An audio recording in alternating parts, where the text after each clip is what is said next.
पहले तुम्हें एक काम करना पड़ेगा। कौन सा? तुम जितने भी देवता हो तुम सभी ब्रजमंडल में बस जाओ। तुम भी जाओ भूमि पर धरो यादवी रूप, आऊंगा ब्रज भूमि में मैं बन के यादव भू। तुम सभी देवता ब्रजमंडल में यादव बन जाओ और मैं तुम्हारा राजा बन के आऊंगा। अब सभी देवता यादव बने हैं ब्रजमंडल में। ब्रजमंडल 84 में बस जाते हैं। भगवान आने वाले हैं। कंस अत्याचार करता रहा। कंस की एक चाचा की लड़की है जिसका नाम है देवकी। देवकी का विवाह कंस ने अपनी इच्छा के अनुसार वसुदेव के साथ किया। वसुदेव के साथ। अब भाइयों, देवकी जब ससुराल के लिए चली है तो कभी अपने मैया के कंधा से कंधा लगाती है, तो कभी अपने बाबुल के पास आ जाती है, तो कभी भैया के पास जाती है। और भाइयों, बेटी की रुलाई हर इंसान को रुला देती है। जो बेटी की विदाई होती है, पिता चाहे कितना भी जीवन में अगर नहीं रोया हो पिता, वो भी बेटी की विदाई पर उसके भी आंसू आ जाएंगे। देवकी रो रही है, मां ये कैसा बंधन है, नारी का ये कैसा जीवन है। बेटी इस घर में जन्म लेती है तो घर वाले कहते हैं ये पराए घर का कूड़ा है, ये तो पराई है।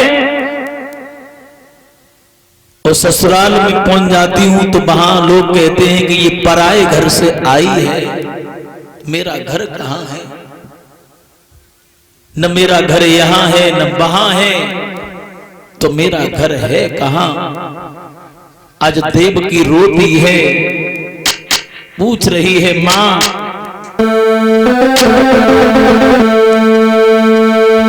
कि मुझे मां से मिला,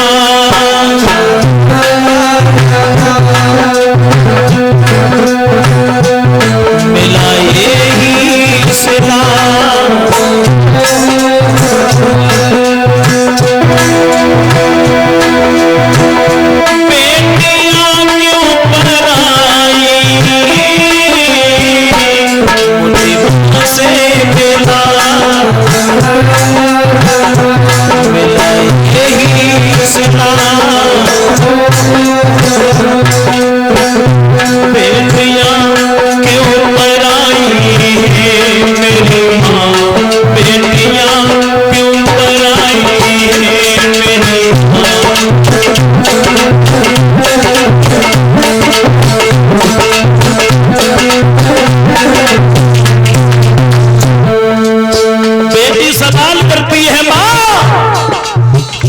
जिस घर में हमारा जन्म हुआ, जिस घर में मैं खेल कूद के बड़ी हुई, लेकिन ये पराया क्यों हो जाता है मां।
बेटी कहती है मां,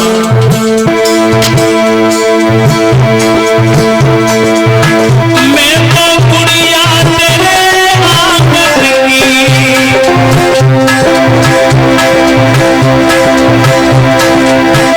मैं तो गुड़िया तेरे आंगन की, मेरी मैया भोली भाली,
तरह से देवकी रो रही थी।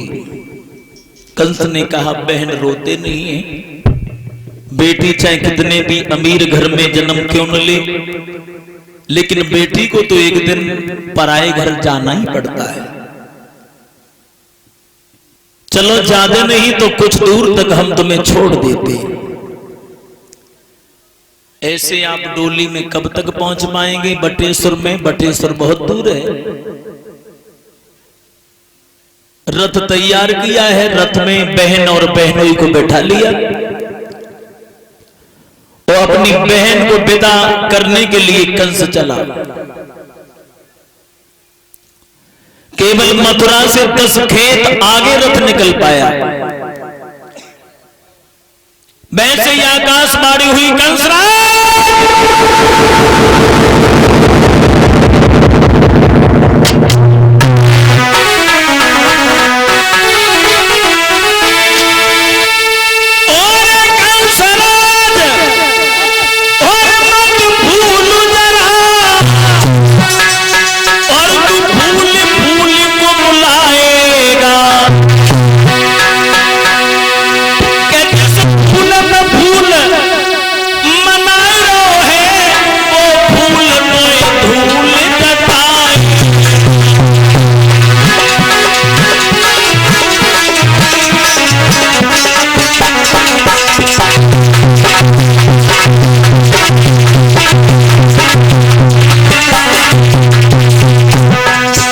आकाशवाणी हुई, कंस बड़े फूल के साथ में बहन की विदाई दे रहा है,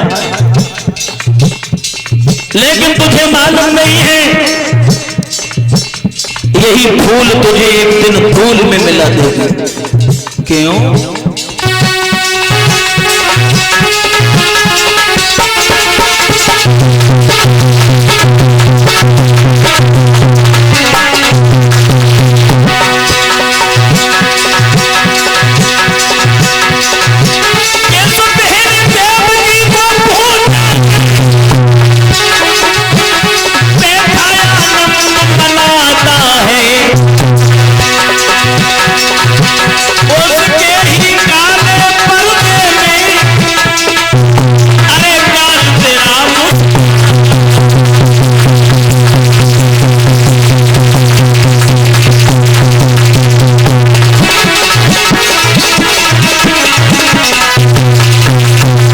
जिस बहन को पहुंचाकर और बड़े तू मगन हो रहा है, लेकिन उस बहन के काले पर्दे में तेरा घातक मुस्कुरा रहा है। इस देवकी का 8वां बालक तेरा काल होगा, काल होगा, काल।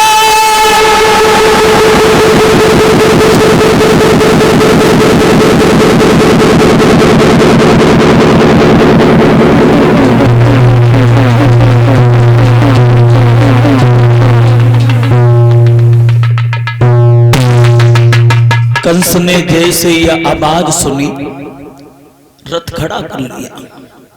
देवकी का 8वां बालक मेरा काल होगा, देवकी का 8वां बालक मेरा कालगर होगा, तो उस बहन को क्यों नहीं आज ही हम खत्म कर दें। तलवार निकाली, बहन के केस पकड़ के रथ में से नीचे पटक दिया। बहन फटी फटी आंखों से देखने लगी, भैया इस बहन से कोई भूल हो गई, भैया हमें माफ कर दीजिए। जवाब दिया, अभी सुना नहीं, तुम्हारा 8वां बालक मेरा काल होगा, और क्यों नहीं आज ही मैं उस बेल को नष्ट कर दूं, जो आगे चलकर जिस पर फल लगेंगे न रहेगा बांस और न बजेगी बांसुरी। इधर भाइयों तलवार निकालकर बहन को मारना चाहता था, लेकिन वसुदेव ने कलाई पकड़ ली। जवाब दिया, ठहर जाओ कंस, ये तुम्हारी होने वाली बहन है, लेकिन मेरी पतिव्रता स्त्री है। पतिव्रता स्त्री के बदन से हाथ लगाना कोई तितली के पंख तोड़ना नहीं होता। कंसराज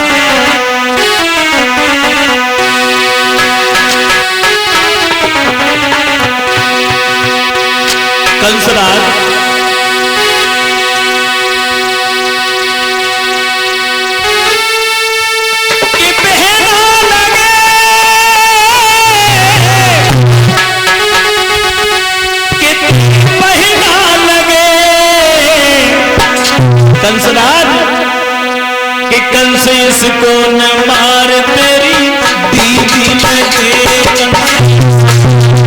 मार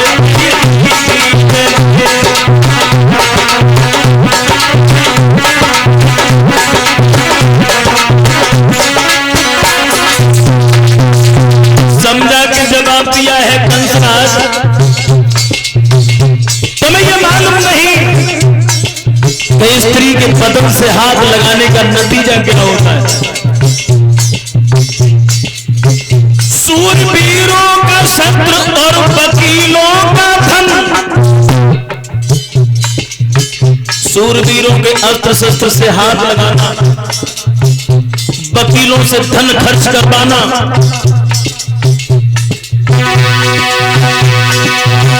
सूरवीरों का शस्त्र और वकीलों का धन,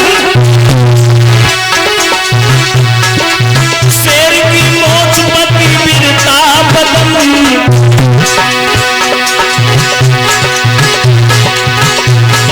बादल नो भार तेरी बहिना लगे, कंस इसको न मार, तेरी दीदी लगे, कंस इसको न मार,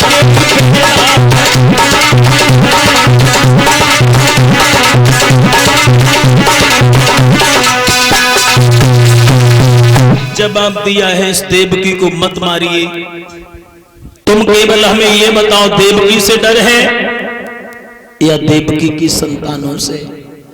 जवाब दिया, महाराज हमें तो केवल देवकी की संतानों से डर है। तो वसुदेव कहने लगे, हम यमुना की सौगंध खाते हैं, देवकी जो जो संतानों को जन्म देगी मैं सब तुम्हें सौंपता जाऊंगा। कंस बोला, ठीक है, लेकिन मेरी ये शर्त है कि मैं तुम्हें अपने बंधन में रखूंगा। अब भाइयों देवकी और वसुदेव को कंस ने मथुरा के कारागृह में बंद करवा दिया। उसी मथुरा की जेल में देवकी और वसुदेव अपने जीवन की अंतिम सांसें चुनने लगे। धीरे धीरे धीरे धीरे समय व्यतीत हुआ, भगवान का अवतार होने वाला है, कंस का अत्याचार बढ़ रहा है। संत ऋषि ब्राह्मण भगवान का स्मरण करते हैं, प्रभु अवतार लो अवतार लो। इधर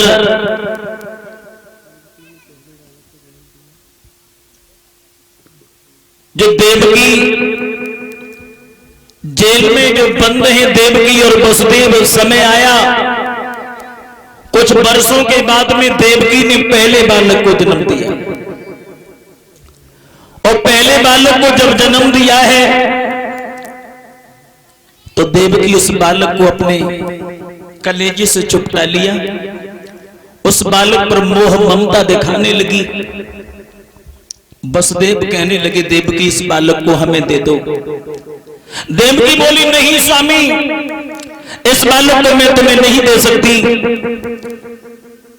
क्योंकि अगर मेरे भैया को सूचना मिलेगी तो इस बालक को मेरा भैया मार देगा। वसुदेव कहने लगे देवकी बहुत याद करो,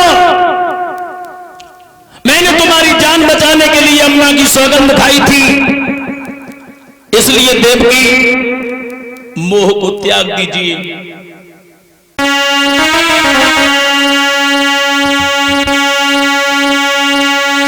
अरे दिल में धर लो धीर, सब्र करके दिल को डांटो।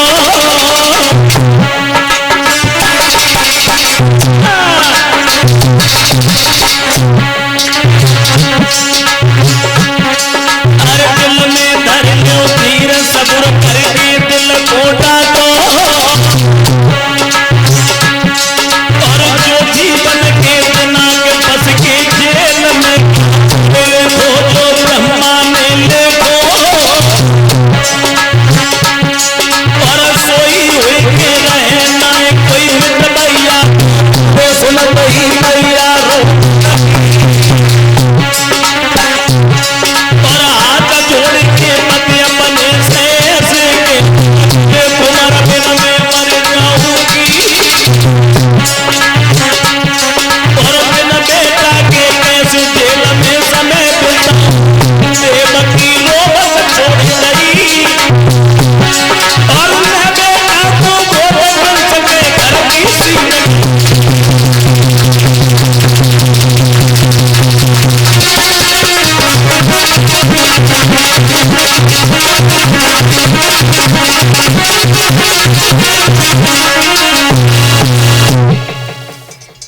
मोह त्यागने की बात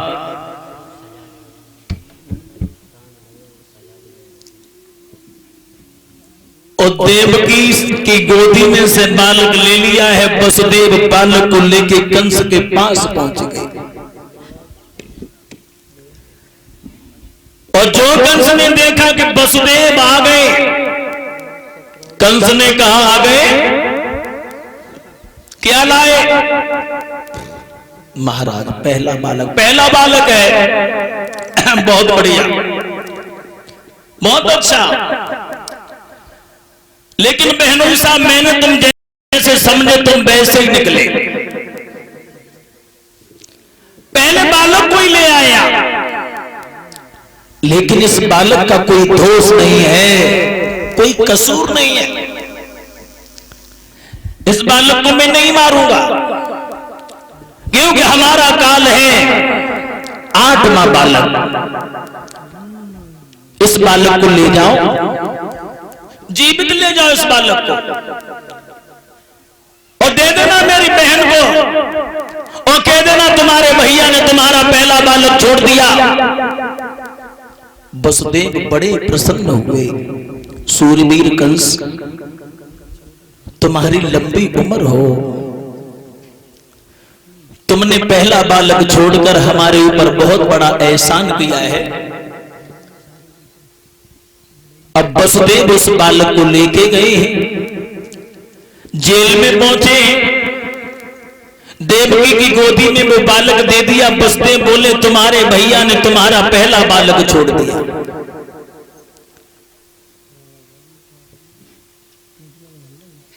तुम्हारा भैया तो केवल तुम्हारा 8वां ही बालक मारेगा। देवकी कंस राज को हजारों दुआएं देने लगी, भैया तुझे इस बहन की दुआ भी लग जाए, तेने मेरी पहली भूखा बालक छोड़ दिया। सबको ये बात अच्छी लगी, देवताओं को ये बात अच्छी नहीं लगी। और देवता भाइयों दूसरों का हित नहीं चाहते, देवता केवल अपना भला चाहते हैं।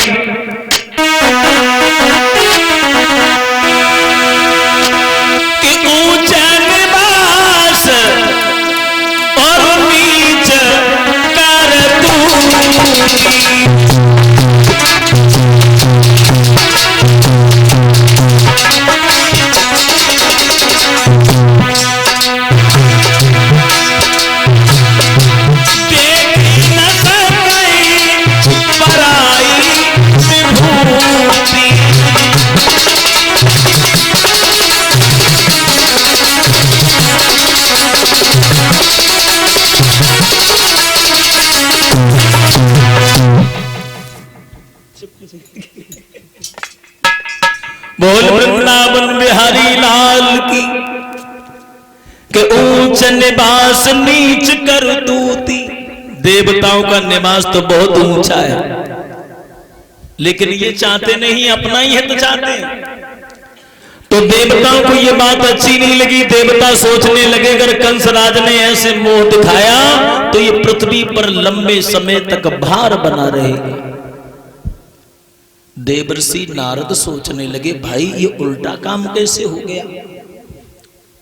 कंस इतना बड़ा अत्याचारी, इतना बड़ा पापी, और पापी के हृदय में दया कैसे? क्योंकि जहर का काम होता है जीवन लेने का और अमृत का काम होता है जीवन देने का। लेकिन ये उल्टा काम कैसे हो गया? कंस के हृदय में दया कैसे आ गई? बीड़ा उठाया, चले नारद कहां? कंस के पास में।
नारायण